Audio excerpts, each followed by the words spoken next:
Booker, are you afraid of God? No. But I'm afraid of you.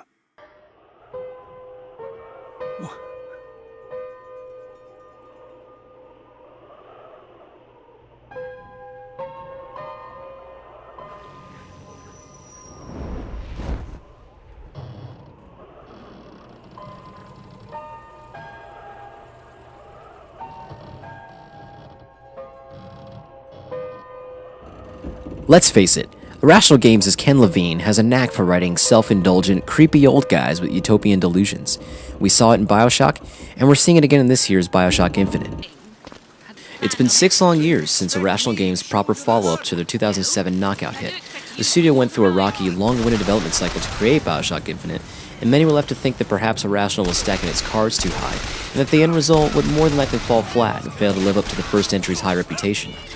This could have been very much the case, as history has proven this theory on more than one occasion. Fortunately, this is not the case, and Ken Levine and crew have not only proved us wrong, they have delivered their studio's best work yet, and one of the best games of this generation. That's all I have right now. One of the first things you'll notice about BioShock Infinite is its world. Irrational Games has crafted a believable world that's so detailed it's almost palpable.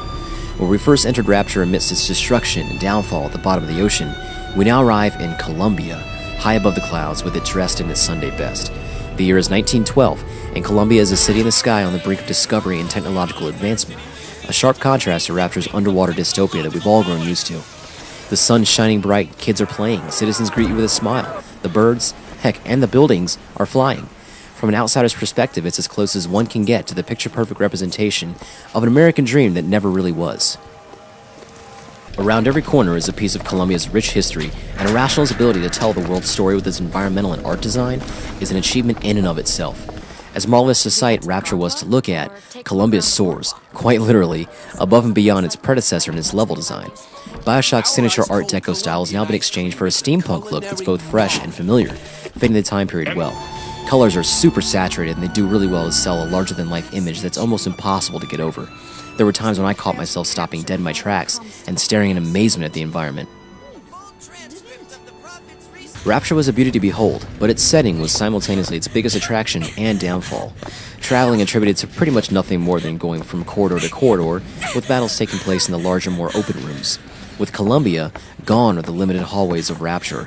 In fact, more often than not, there's nary a roof over your head, and rather than fights taking place in a horizontal playground, the sky's the limit in terms of the various levels' vertical orientation, and this allows for much more exploration and experimentation in combat. This level design works twofold, however, also benefiting the pacing of the game. While the game is still a mostly linear campaign, ranging from 12 to 15 hours long, the size of the levels and battlegrounds almost give an illusion of non-linearity, offering more than one way to get from point A to point B. This is further facilitated with the addition of skylines, a type of freight transport throughout Columbia that you're able to exploit as a mode of travel once you obtain the Skyhook, which doubles as a deadly melee weapon. Riding on these skylines is a breathtaking roller coaster ride, and it never gets old. The richness and color and grandeur of the design is enough to make anyone want to live in Columbia. It's only when you start listening to the whispers and conversations around you while venturing deeper into the city that you start to realize that maybe not everything is as it seems, and that something dark and ugly lies just beneath the surface. Not all is peaches and cream in this world. The facade of perfection is slowly peeled away at a perfect pace, as racism, nationalism, and a number of other isms come to the forefront of BioShock Infinite's story, which you'll see hints of in the game's dramatic set pieces, as well as through voxophones, which are like audio recordings of Columbia's inhabitants that'll help the player piece together the overall narrative. And it's you who gets to not only unravel this mystery, but also inevitably play the part in making this castle crumble. You play as Booker DeWitt, an ex-Pinkerton agent turned private investigator whose dark past has led to some excessive gambling and drinking. Booker is tasked with the job of retrieving a girl named Elizabeth from the city in the sky in exchange for wiping away his debts, and along the way, you'll meet a colorful cast of characters, both friend and foe, from rebels to engineers to a charming pair of twins who just can't seem to leave you alone. Come on, let me through. Heads. Or tails. Tails. Told you. Unlike the first BioShock, whose main character was a voiceless protagonist, Booker is voiced by the immortal Troy Baker, who does a great job at giving him a strong personality, voicing his opinions and observations as you play along. Of course, simply snagging the girl and bringing her back would make for a pretty boring game. Behind every great city is a leader, and just as Rapture had its Andrew Ryan, at the helm of Columbia is Father Zachary Hale Comstock, a religious zealot and BioShock Infinite's main antagonist. It's under his leadership that Columbia is subject to many of the racist, sexist, and religious themes that you're going to encounter. He's quote-unquote prophesied Booker's arrival and has branded him as a disturber of the peace, so this makes for a very warm welcome. Amen. Amen. Jesus! And just when you thought Comstock's vicious followers weren't enough, the enigmatic Elizabeth is guarded by the ever-watchful Songbird, a massive mechanical winged creature that's both Elizabeth's protector and warden, and he will not hesitate to let you know that you can't have her. It probably goes without saying, but throughout this journey, you're going to gun down a lot of bad guys. BioShock Infinite's combat allows the player to equip 2 swappable weapons at once, using the right hand to fire at enemies with your weapon of choice, while the left is assigned one of 8 Vigors, Columbia's version of Rapture's plasmids. These powerful abilities range from shooting fireballs from your fingertips to levitating entire groups of soldiers in the air, leaving them vulnerable to any other killing method of choice. Now, both firearms and Vigors alike are upgradable through vending machines scattered throughout the city for the cost of Silver Eagles, which is basically Columbia's currency. These upgrades can be quite expensive, so save your pennies and use them wisely if you want to get the most bang for your buck. There's also gear, articles of clothing which operate similarly to tonics from BioShock, adding passive abilities to give more oomph to your combat actions. Each one is different, you can equip up to 4 at a time. That's a hat, shirt, pants, or boots, and it gives the option to mix and match to cater to individual playstyles. Now, I know you're probably thinking, man, this sounds like a lot like BioShock's combat system all over again. Well, this is where Elizabeth comes in. She's the real centerpiece of BioShock Infinite's tale, and she is undoubtedly what sets the game apart from every other game in the first-person shooter genre.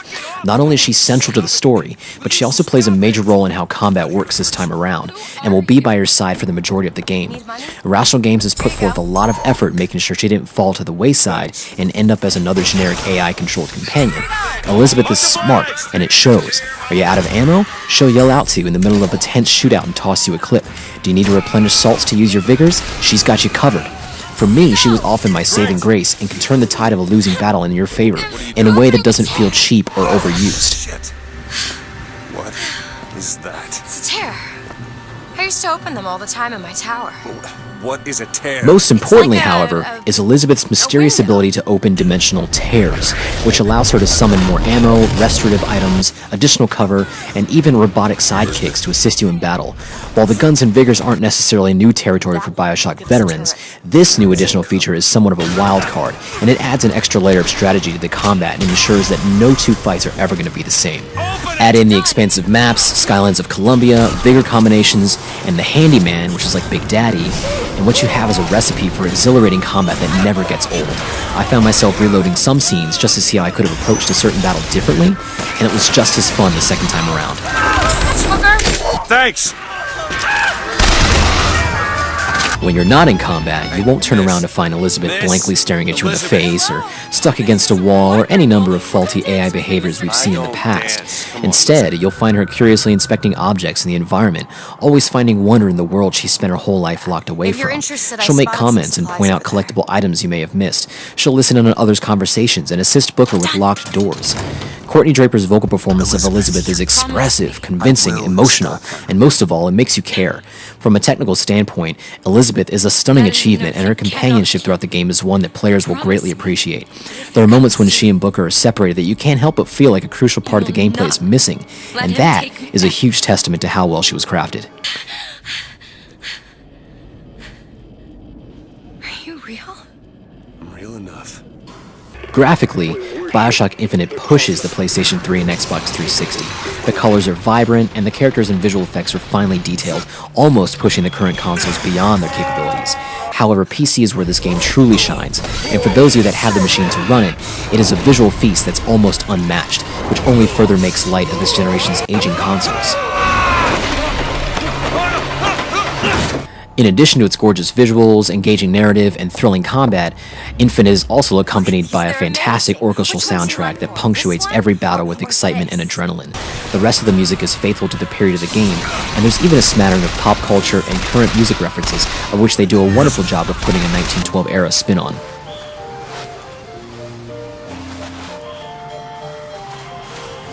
Of course, for all the praise, BioShock Infinite is not without its shortcomings.